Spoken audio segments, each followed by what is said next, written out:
किरणों के आधार पर वृष्टि विज्ञान, इस पर कुछ सारांश में मैं अपनी बात को रखना चाहूंगा। कादम्बनी ग्रंथ के परिप्रेक्ष्य में यदि सूर्य किरणों के आधार पर हम वृष्टि विज्ञान की बात करें, तो यह जो तीसरा अध्याय, इसका जो अध्याय है रविकराधिकार अध्याय करके, उसमें लगभग 75 श्लोकों में इस विषय पर दृष्टिपात किया गया है और उनके कुछ अंशों को मैं आज के इस व्याख्यान में आप सभी के समक्ष प्रस्तुत करना चाहता हूं। हम सभी जानते हैं श्री शंकर शिक्षायतन वैदिक शोध संस्थान के द्वारा बहुत कई समय से इस कादम्बनी ग्रंथ के विषय में एक व्याख्यान श्रृंखला भी चलाई जा रही है और साथ ही साथ आज इसका सेमिनार भी आयोजित किया जा रहा है। यह जो ग्रंथ विशेष है वह वृष्टि विद्या बोधक ग्रंथ है और इसके रचयिता हम सभी जानते हैं विद्या वाचस्पति मधुसूदन ओझा जी है। हम जब ज्योतिष शास्त्र की बात करते हैं तो ज्योतिष शास्त्र में 3 स्कंध होते हैं, हम सभी जानते हैं, सिद्धांत, संहिता और होरा। और संहिता स्कंध के अंतर्गत हम इस ग्रंथ का समावेश कर पाते हैं और संहिता स्कंध वस्तुतः देखें तो एक प्रकार से सागर ही है, अनेक विषयों का उसमें समावेश है। और आज के IKS जो बहुत ज्यादा हम उसको सुनते हैं तो उनके अधिकतर विषयों को यदि देखें तो वो हमें संहिता स्कंध में हमें मिलते ही हैं। सिद्धांत स्कंध को यहाँ हम प्रमाण के रूप में स्वीकार करते हैं और संहिता और होरा स्कंध को हम फल के रूप में लेते हैं। होरा जो व्यक्ति विशेष पर दृष्टिपात करता है एवं संहिता जो सामूहिक विषयों पर चर्चा करता है। तो ऐसे संहिता स्कंद के अंतर्गत ज्योतिष शास्त्र के यह कादम्बनी ग्रंथ अत्यंत ही श्रेष्ठ है। और उसमें भी यदि हम बात करें क्योंकि हम सभी जानते हैं अन्नाद् भवन्ति भूतानि पर्जन्यादन्न संभवः यज्ञाद् भवति पर्जन्यो यज्ञः कर्म समुद्भवः अन्नम जगतः प्राणाः। मतलब संसार का यदि प्राण कोई है तो वह अन्न है। अन्न के बिना हम इस जीवन में हमारी संकल्पना कर पाना असंभव ही है और वह जो अन्न है वह वर्षा के अधीन है।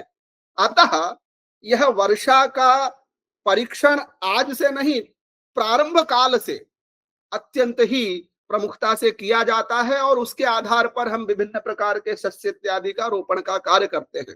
और उस वर्षा के ज्ञान के लिए यदि हम कोई प्रमुख ग्रंथों पर का सूत्रपात करें या दृष्टिपात करें तो उसमें कादम्बनी ग्रंथ है वह अत्यंत ही श्रेष्ठ हमें प्रतीत होता है। जब हम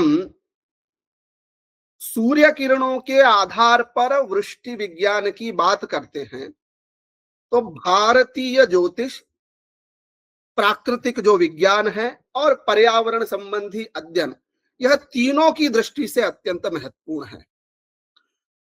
प्रस्तुत यह विषय कादम्बनी ग्रंथ का जो रविकराधिकार है उस पर आधारित है। उसका एक अध्याय ही है जिसमें सूर्य किरणों के माध्यम से वर्षा, अनावृष्टि मतलब बारिश नहीं होने के लक्षण, या अतिवृष्टि बहुत बारिश होने के लक्षण, या प्राकृतिक आपदाओं का भी विवेचन वैज्ञानिक रीति से भी और अनुभवजन्य, ऋषियों के जो अनुभवजन्य अपना ज्ञान है उसके आधार पर यह विवेचन हमें प्राप्त होता है।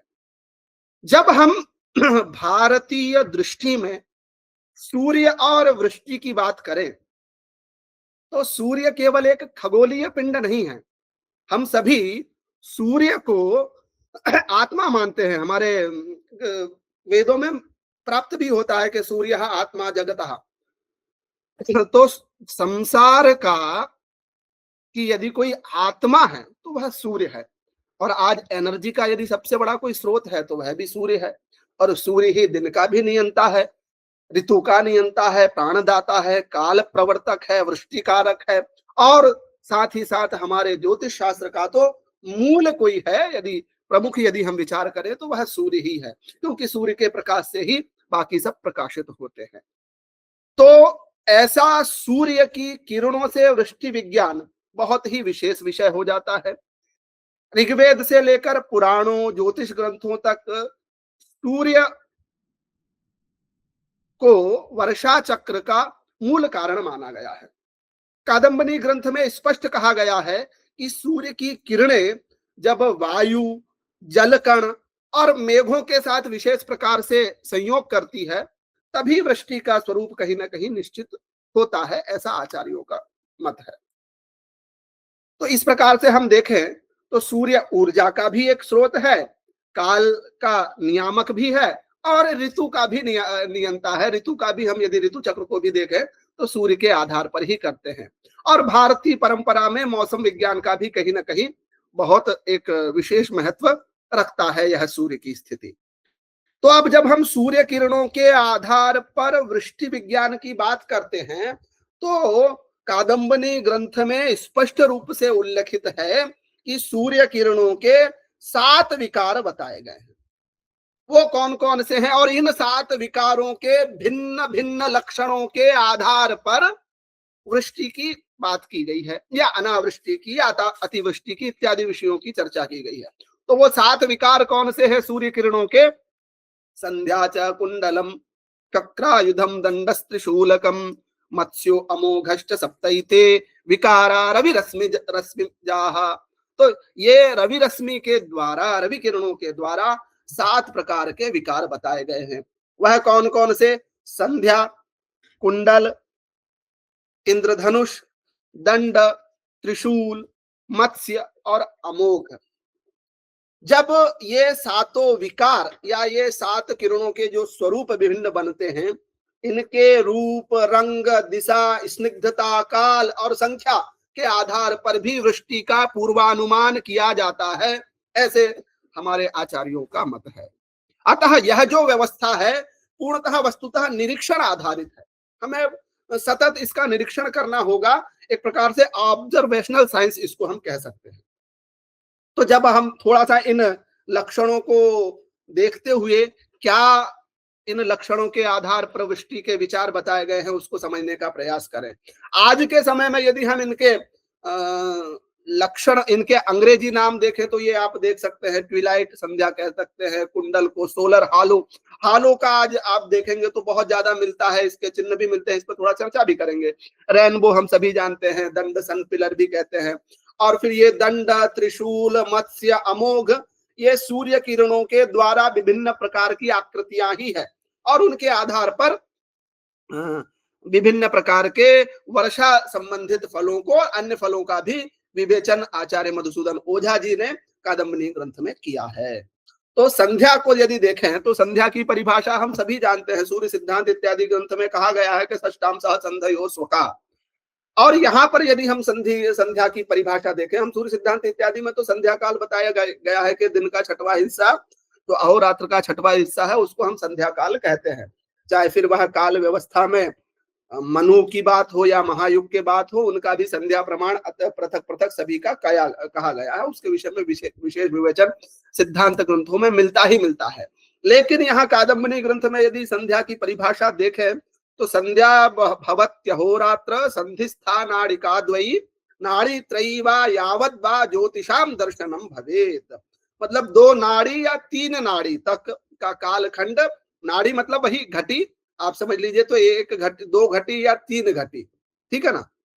तो 1 घटी लगभग 24 मिनट की होती है, तो उसके हिसाब से 2 या 3 घटी तक के काल को हम संध्या काल कहते हैं। एक प्रातः संध्या हो जाएगी, एक सायंकालीन संध्या हो जाएगी, या फिर सायंकालीन में और एक प्रकार से कहा कि जब तक हमें तारक का दर्शन हो जाए, ज्योतिष में ये इनका जो तारा दर्शन जब तक हो जाए, तो उसको भी हम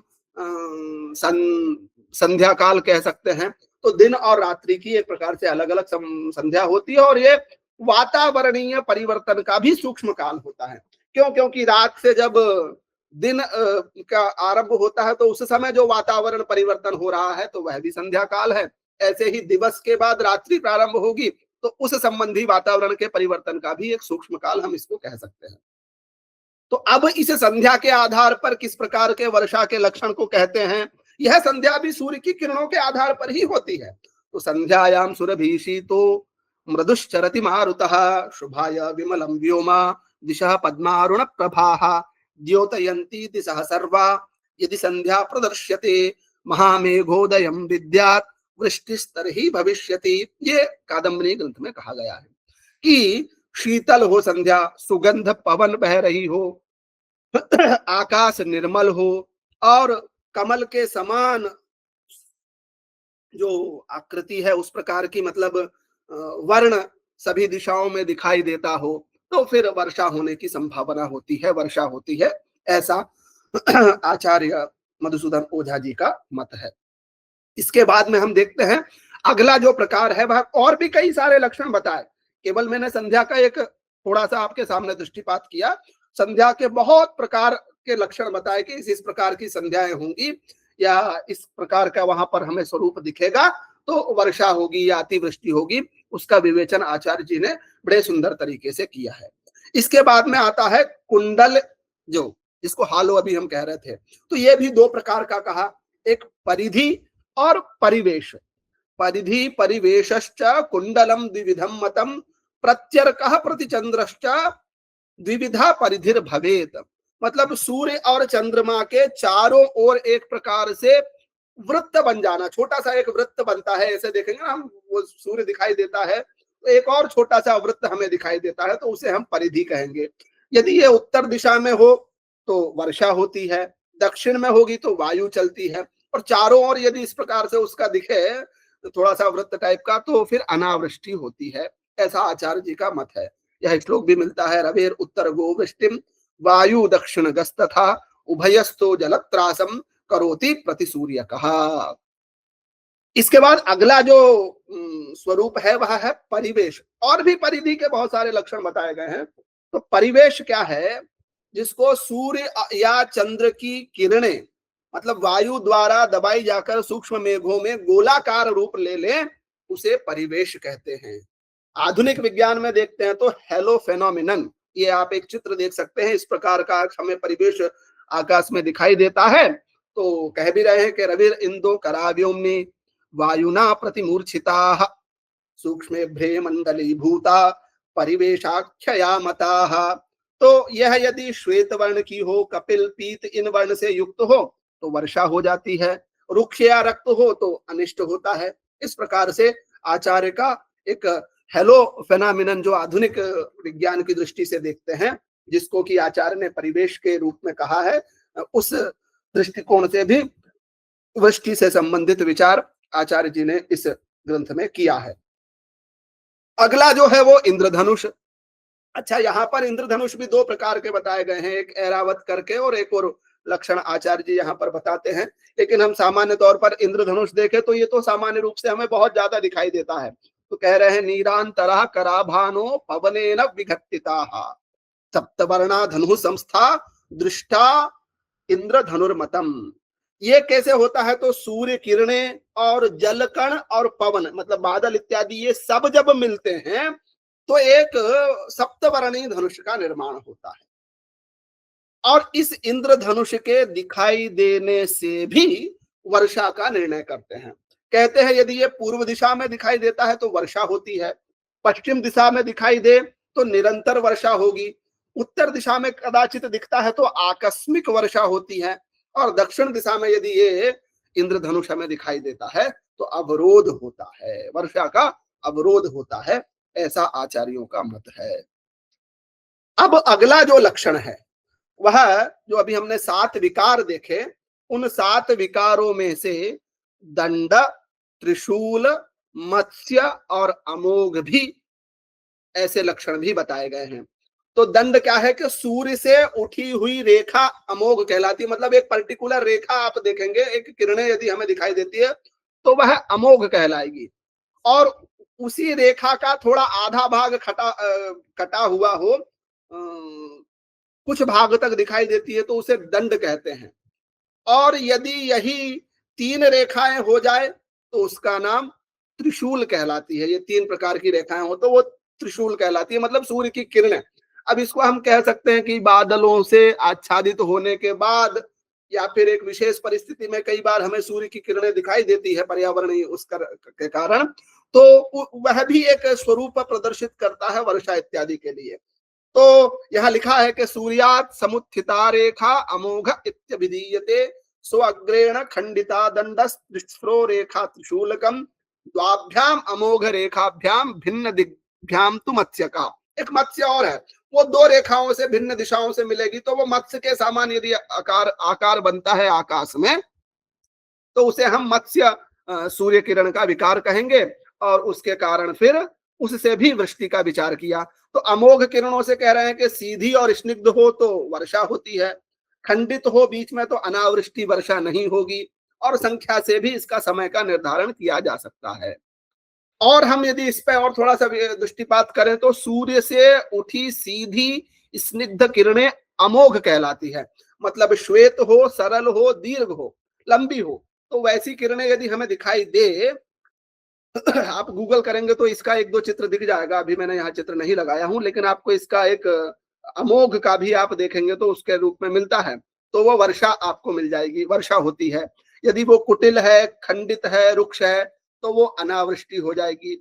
और अमोघ की संख्याएं कितनी रेखाएं दिख रही है, उससे भी हम वर्षा का दिन और निर्धारण करने का सिद्धांत भी आचार्य यहाँ पर प्रतिपादित करते हैं। और मत्स्य रेखा जो अभी हमने बताई कि दो अमोघ रेखा है, अमोघ तो एक रेखा हुई वो सरल हुई, और दो अमोघ रेखाओं के संगम से मत्स्य बनती है, लेकिन वह भिन्न दिशाओं में हो, मत्स्य टाइप की आकृति बने, तो वह भी वायु और मिश्रित वर्षा का संकेत देता है, यह मत्स्य जो प्रकार है। और दंड और त्रिशूल की बात करते हैं तो जब सूर्य किरण, वायु, मेघ एक सीध में या त्रिशूलाकार हो जाए तो वह राजनीतिक अशांति, युद्ध और सामाजिक संकट का द्योतक माना गया है, ऐसा आचार्य जी का कथन है। तो इस प्रकार से यह 7 विकार से सामान्य रूप से वस्तुतः लगभग 75-76 श्लोकों में इन 7 विकारों की भिन्न भिन्न स्वरूपों के आधार पर आचार्य ने वृष्टि, अनावृष्टि, अतिवृष्टि एवं अन्य लक्षणों का विवेचन किया है। और आधुनिक विज्ञान से भी हम देखें तो जो हमारे शास्त्रीय अवधारणा है वह भी हमको दिखाई देता है कि जो हालो, अभी हम फेनोमेनन की बात कर रहे थे, तो परिवेश आधुनिक विज्ञान हालो को मानता है और उसके अनुसार पर एक सिद्धांत देखते हैं। इंद्रधनुष, आधुनिक लोग भी इसको विचार करते हैं और इसके आधार पर वृष्टि का चिंतन मेट्रोलॉजी के अनुसार किया जाता है। अमोघ, इसके आधार पर क्रिपेस, पुलर रेस के आधार पर भी करते हैं।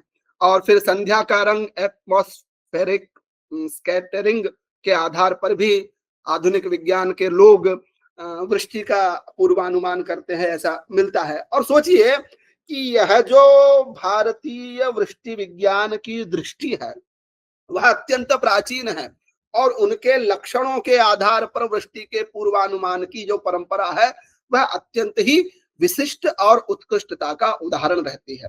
तो सामान्य तौर पर यदि हम देखें तो यह जो कादम्बनी ग्रंथ है, जिसमें रवि कराधिकार जो लगभग 75-76 श्लोकों में आचार्य ने प्रतिपादित किया है, जिसमें सूर्य की किरणों के लगभग 7 विकार बताए। विकार मतलब सूर्य किरणों की विभिन्न परिस्थितियों के अनुसार पर भिन्न भिन्न प्रकार की आकृतियां या भिन्न प्रकार के स्वरूप हमें आकाश में दिखाई देते हैं, और उन स्वरूपों के आधार पर हम वृष्टि विज्ञान का चिंतन कहीं ना कहीं कर पाते हैं। यह अत्यंत ही वैज्ञानिक विवेचन आचार्यों ने किया है।